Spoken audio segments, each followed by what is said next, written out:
my little daughter has been born, I could do some work. It turned out to not be true.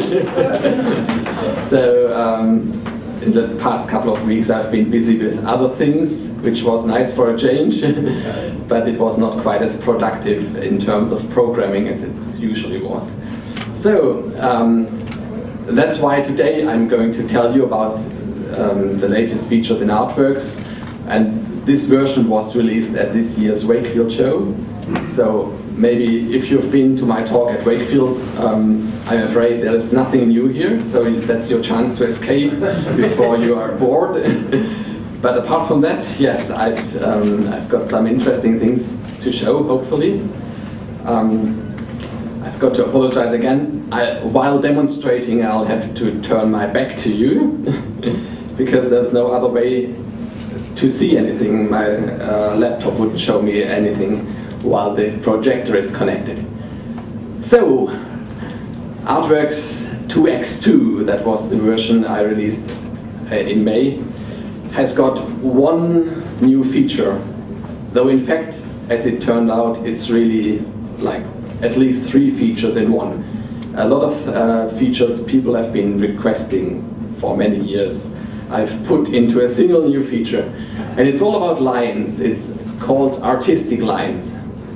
Now, in vector graphics, there is one problem in terms of trying to draw things that don't look, well, whatever you draw often looks very artificial and computer generated, because all the lines you are creating, they're like this. They've got a constant width throughout, and that's the kind of line you'll never draw with a pencil or a pen, because usually when you draw a line with a pencil, it will start thin, grow thicker, and get thin again at the end.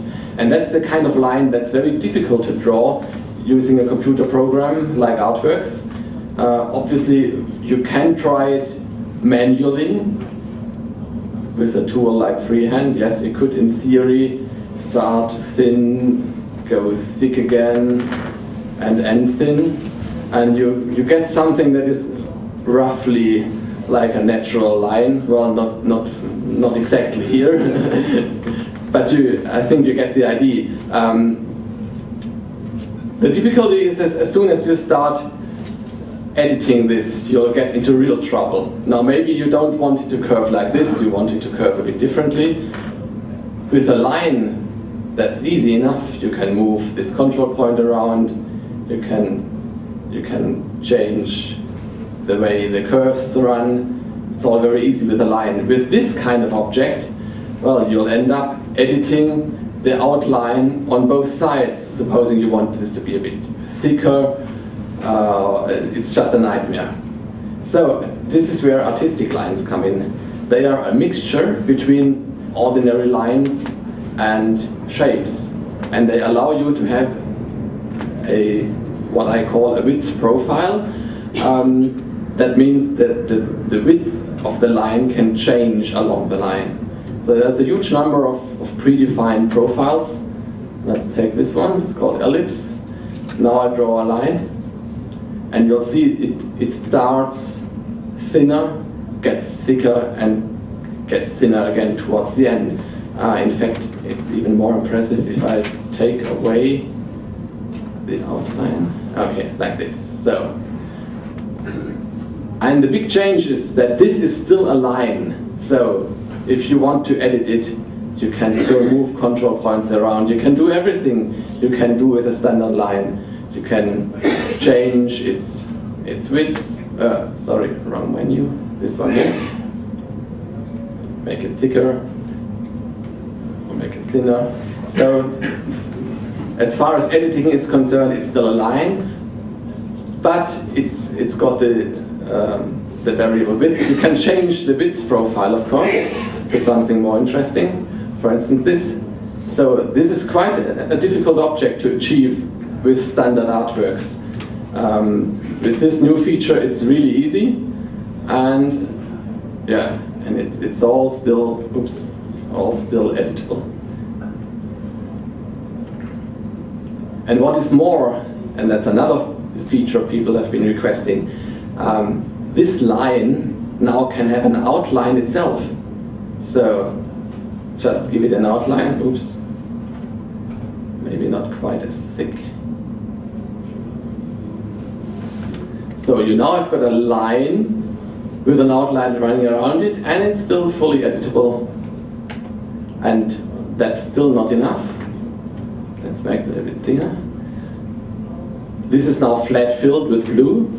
I can now go to the graduated fill tool and give this line a graduated fill, which again is something people have been asking for quite some time. So on the whole, the artistic lines make the graphical capabilities of artworks much more flexible. Yeah, so there are a couple of other nice profiles here. For instance, what about a wave pattern? What about what I call wave ribbon? In fact, some user used this to design a stamp. So basically, all you need to do is to draw. Just 1 second. Oh yes, you can do it this way. You draw the stamp. I mean, that's not a really good one, but let's try. You can apply a width profile to an existing line if you want to. Can you? Can you, or was it just a feature request? No, I thought you could. Hang on, what did I do wrong? What I did wrong was that I closed the shape. Now you can only have the width profile on open lines. That is the problem. Let's try it again with an open line. And Artworks was very helpful in closing it for me. Okay. Now this software is too clever. Let's try again. Now we've got an open line. Give it a wave ribbon. There we go. Yeah, and with a bit of tweaking, the tricky bit is getting the ends right. There is actually a trick. We create an upwards pointing bit, and now we can try to line this up with the original one. And after a bit of tweaking, yes, you arrive at something that looks roughly like a stamp. So yeah, I'm sure there are many other things that could be done with this new feature. Usually my users tell me what nice effects can be achieved with it. So as an aside, if you just wanted an outline around one of these ordinary lines like this one, I've also got a width profile that is just a plain, boring, constant width line. So even something like that would be quite difficult to design in Artworks without this new feature. And remember, this is still fully editable. Also, if we go to the end of this line, we can just go on editing it, as you can with any normal Artworks line. Right. Are there any questions, Gordon? Yeah, I remember pressure-sensitive. Were they called tablets? I'm thinking of the stylus. Yes. It was a peripheral way back, showing our age. That could pick up the pressure sensitivity. Could that be communicated into the line width drawn? In theory, yes. But yes, there was the ESOX pressure tablet many years ago, and there was a tool for Artworks for it. Yeah. And unfortunately, the kind of stuff it generated was more like along these lines. It generated a filled shape that was no longer editable. Right. Of course, nowadays with the technology that has gone into these lines, Artworks could take the input from the pressure-sensitive tablet Yeah, the trouble is there are not many of those around anymore. But if you just make the requirement known in the right places, I'm thinking of China, Yes. they'll suddenly become available and affordable. Oh yes, I suppose so, yes. Yeah, and well, my thought was that then you could get a true pen or pencil stroke. Yes. The only technical difficulty is, of course, that this line would now have to remember the whole series of pressure values it gets from the tablet, which is roughly what happens if you do this in Zara products. Okay. It stores the whole sample range in the object. Yes, it's certainly a possibility. Okay. But as usual with artworks, it's always a question of supply and demand. Well, in particular, a question of demand. How many people would want this and pay for it? Yeah. Have you changed the wavelength of the pattern? Yes, that's a good question. How do you change the wavelength of the pattern? If you draw for instance, a wave, I've added two different profiles. I've added a wave long and I've added a wave short. And that's about it. It's just the two wavelengths I've chosen. They are relative, of course, relative to the size, to the line width. Supposing we've got like a line with a smaller width, you can see that you get more patterns, you get a higher frequency in terms of wave theory. Of course, there is no reason why I couldn't add many more of them, but the wavelength is not a parameter you could enter here. And the main reason is that most of the patterns have no concept of a wavelength. So we've got this one, which is also quite nice, the propeller pattern. It wouldn't make sense to have a wavelength parameter for that. We've only got a couple of repeating patterns, those four down here, and they are sort of fixed. Of course, people have been asking me, how can you define new width profiles? Can you create your own? No, unfortunately you can't. Those are just some I've chosen because I like them. I mean, in fact, to be honest, most of them are inspired by the profiles that Zara products offer, like Zara Extreme, Zara Designer. They've got those, and I've also borrowed the names from them, so in order not to confuse users who happen to use both products. But I think that these profiles should keep you in business for a while, and if more are needed, it's relatively easy. In fact, quite a few of them I programmed while sitting in the train from Wakefield to Manchester Airport. I had nothing else to do, so I added all these line width profiles after the Wakefield show. It's so difficult for a user to add a new profile. Can you tell us how one does it? How you program a new profile? Is it all that difficult?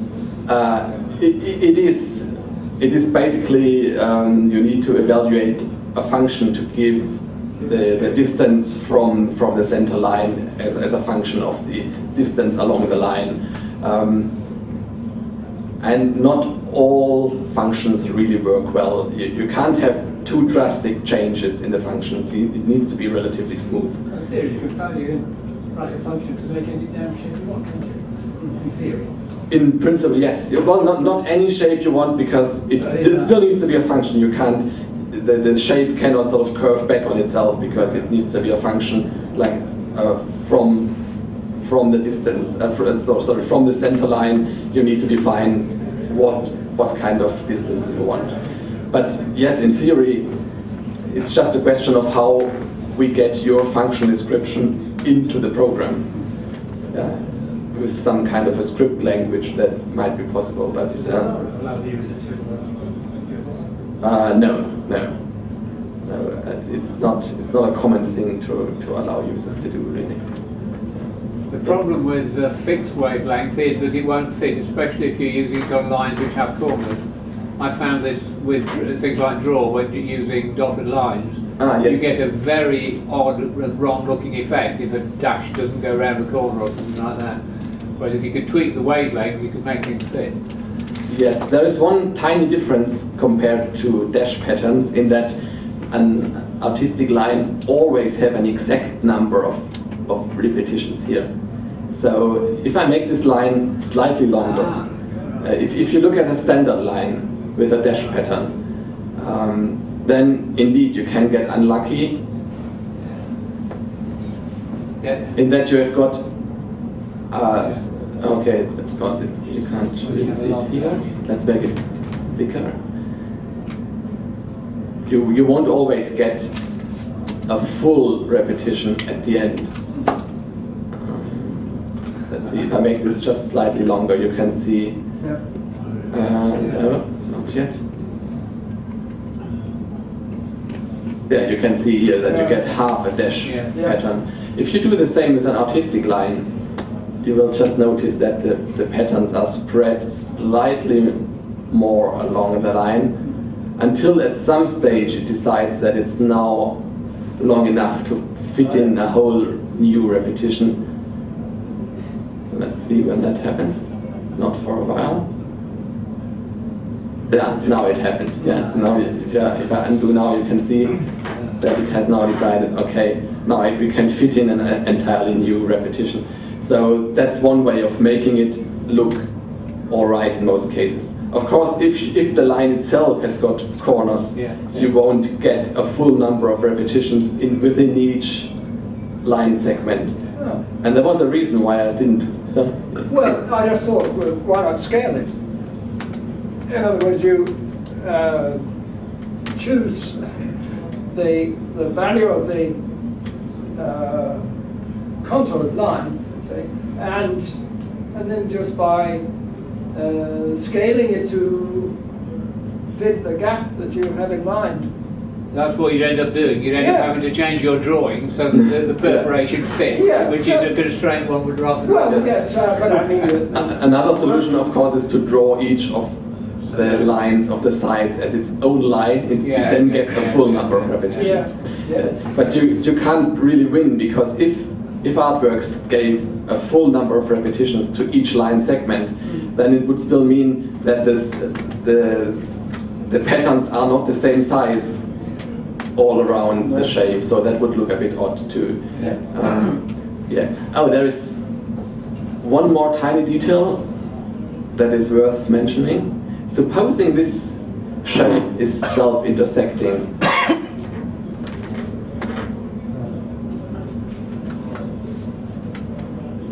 then you actually get a proper outline here where it intersects. Oops. So it's not like you get the outline around this pattern and the one about this around this pattern element overlapping and all that. You get a proper outline around the union of the shapes as they intersect. Shouldn't a proper outline have one of them visibly going over the other? Depends on your definition of proper. Well, it's proper in the sense. There is a good reason why I mentioned this. It may not concern you, but supposing you have a standard line. Let's turn this back into a really standard line.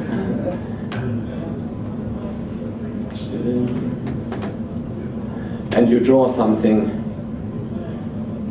like this. And now you want to send this to a cutter to produce some stuff you can stick onto a window. And the cutter will cut along all this line. And you won't get exactly what you wanted. You will get lots of unconnected bits. So what you really want, I mean, you may have just drawn this. I mean, if we fill this and don't show an outline, point factor, that's not a very good example. But anyway, people have wanted to send stuff to a cutter and have it as one piece. And to do that, you really need the outline just around the outer contour of the object. Because that's really what the object is. I mean, here is some filled area. Why would you want the outline to cross the filled area? The outline should be around whatever is filled. Anyway, there's a lot of tough mathematics behind this. Not all done by me. Some of it is still was done by the original computer concepts programmers. And would it be interesting to simulate a blot effect where you had a brush which was heavier with ink or less heavy with ink, and when you press, if it's heavier with ink, it blots out more, and if it's heavier with paint, it blots out more, and perhaps you could simulate on the paper with more or less perforations according to, say, a set amount, and if the brush is heavy with ink and there's more perforations, you choose a value of the paper, the blot is more and it spreads out more. Do you see? Yes. I'm sure there is software that does that. Yeah, I know probably it's not. the hardware, but out of interest. Yeah, but that wouldn't be vector software, I suppose. There is some bitmap software out there that allows you to draw like in chalk and all that kind of stuff. But that wouldn't be done in vector. It would really do a bitmap effect and calculate things, and then you are stuck with the usual problem of a bitmap editor. Once you've drawn a line and you've drawn another line on top of it, there's no way to edit the line that was underneath because it's not an object in its own right. So that suggestion, yes, some artists would love tools like that, and obviously there are artists nowadays using programs, bitmap programs like Photoshop, to draw their paintings, and they want the kind of media they're used to, like chalk and oil painting and all that kind of stuff.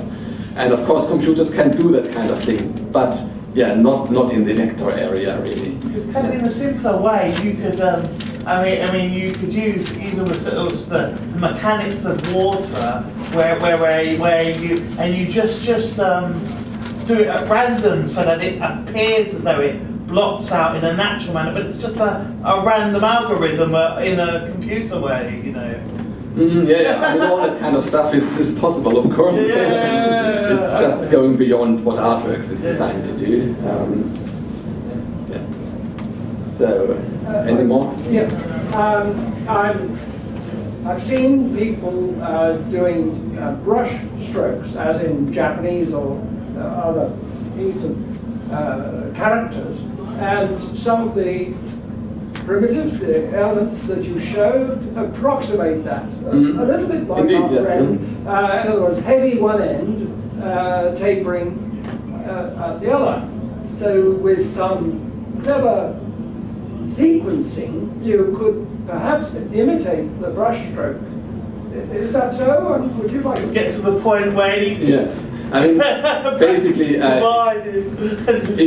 you, that is one of the main uses of this feature really, is someone just sketching something and not wanting to sketch with artificial lines that you usually get.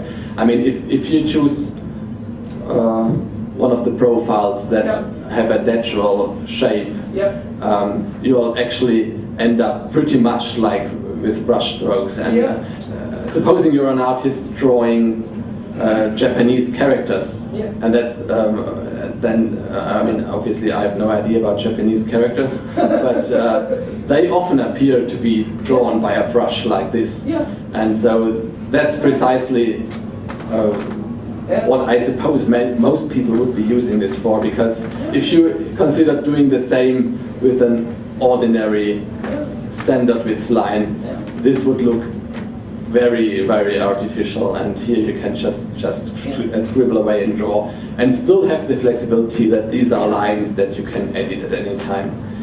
So, thank you. Brilliant. Okay. So, any more questions? One, not to do with artworks, but it was really to do with, I know you said that you have got a new version of Easy Writing. Oh yes, I just wondered if you okay. had an idea of when it might be available and new features you had in mind for what might come out. But what I was particularly interested in was increased compatibility with OpenOffice. Okay, the ODT format you're referring to.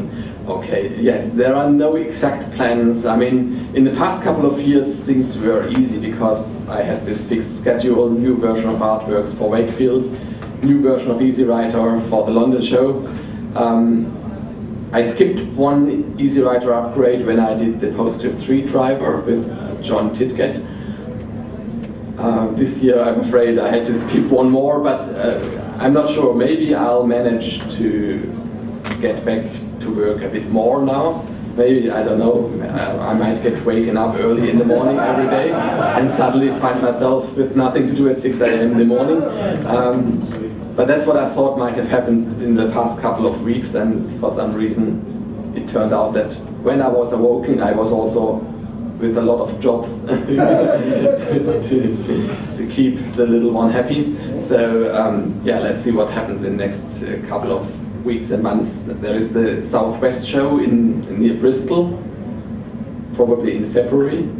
That might be a date for releasing a new version, if I manage. If not, then that might be at Wakefield, and I might have to push the Artworks release back in favor of the TechWriter release, but I haven't really decided yet. I'll first have to see how things go on with my little Anna, and then we'll see. Yeah. And as to new features, I can't really say right now. Okay, you're welcome. Right.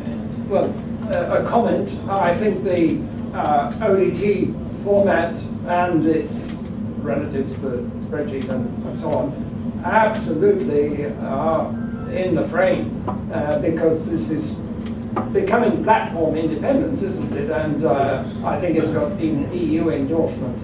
Oh yes. Yeah. In fact, EasyWriter already reads ODT. It reads both docx and ODT. Okay. Although ODT import is a bit basic at the moment. Docx import is a bit more complete. Yeah. Did you say it read docx as well? Oh yes. It does. It does. It is since version 8.9 I added docx import, waded through hundreds of pages of documentation, which was clearly cut and pasted in a hurry by Microsoft because it was just full of errors. But that said, the ODT documentation is not perfect either. And it's also got thousands of pages. I mean, these formats are just hugely complex. And that means it's very hard work to make EasyWriter read even a good fraction of it. Of course, I'm just working on the things that you are most likely to encounter in a document, and there is still years of work that could be spent on importing more and importing things better than we do at the moment. But at least the current import gives you the text with the styles, and it should give you a good impression of the document.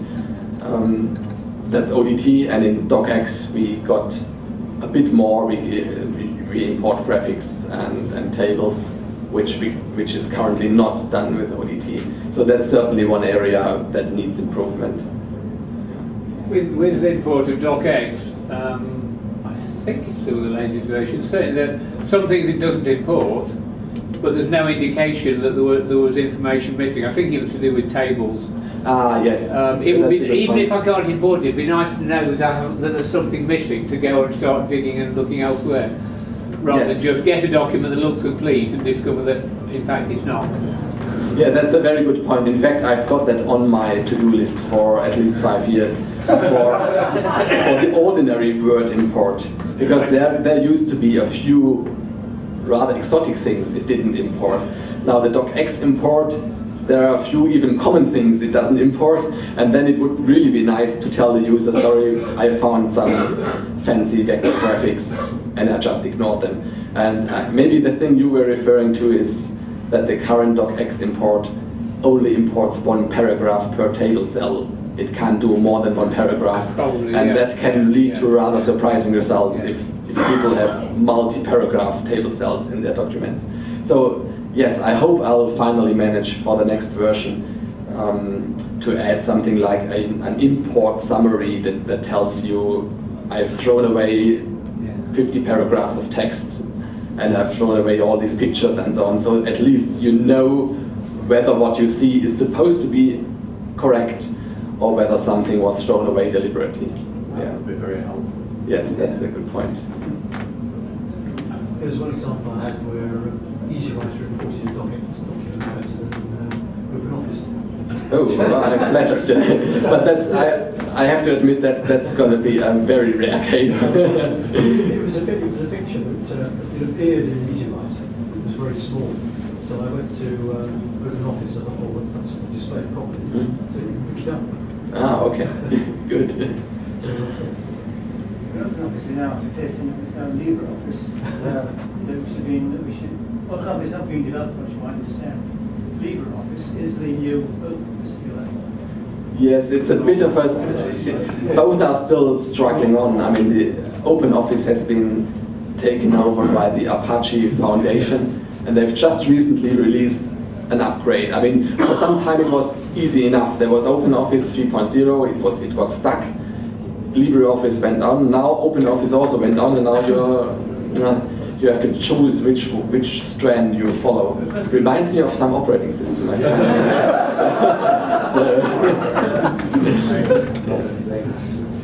Okay. Another general problem, to sort of come back to everything, if I produce a document with EasyWriter with embedded JPEGs and convert it to Word, we all know for historical reasons it turns into a bitmap, so the file gets large. If I try to print it to PDF, either directly from EasyWriter or using print PDF, I still get the same effect. The only way I've found to get a PDF with an embedded JPEG is to export the thing as a Word document onto the Mac, open it with Pages, and then save it as PDF from there. I would have preferred to do it all from one machine rather than be running around the room. Do you know of any way to get a PDF file with embedded JPEGs from an EasyWriter document with embedded JPEGs? Yes. In fact, that should just work out of the box. And in fact, I couldn't think of a way to not get this, Well, not easily. Because if you print from EasyWriter, or if you use Save as PDF or Save as PostScript, the PostScript driver will actually embed the JPEG as it is into the PostScript stream. It won't do anything to it. So if you don't see an embedded JPEG, then maybe it got lost in the PDF conversion process. You need to look at the PDF conversion options that you use. By default, you'll get the JPEG in the PostScript and in the resulting PDF. The first time I tried it with direct from EasyWriter and then printing through print PDF. One way the files got bigger and the other they didn't, so I thought I'd won. Then I discovered what it was doing, it was actually down resolving. So I was still getting a bit file, but I was getting a bit file at the real size, whereas I was deliberately using document images that were bigger so that when they're printed they'd be 300 dpi. I tried several ways, I couldn't get an embedded JPEG. Well, what you need to do is to tell GoScript, which is doing the PDF conversion, to leave images alone. Okay. And the default options in GoScript are very aggressive. They'll basically downsample most pictures, reduce the resolution to make them smaller, and the default options will actually encode most stuff as JPEGs, even if you don't want them. So if you save a PDF directly from EasyWriter or TechWriter, and you set the graphics options in TechWriter to, there is a PDF export option to highest quality, you will get an embedded JPEG in the PDF, I assure you. And if not, then send me the PDF and I'll have a look at it. Okay. But that's really the default behavior. Okay, so I think that concludes my talk. Many thanks for listening.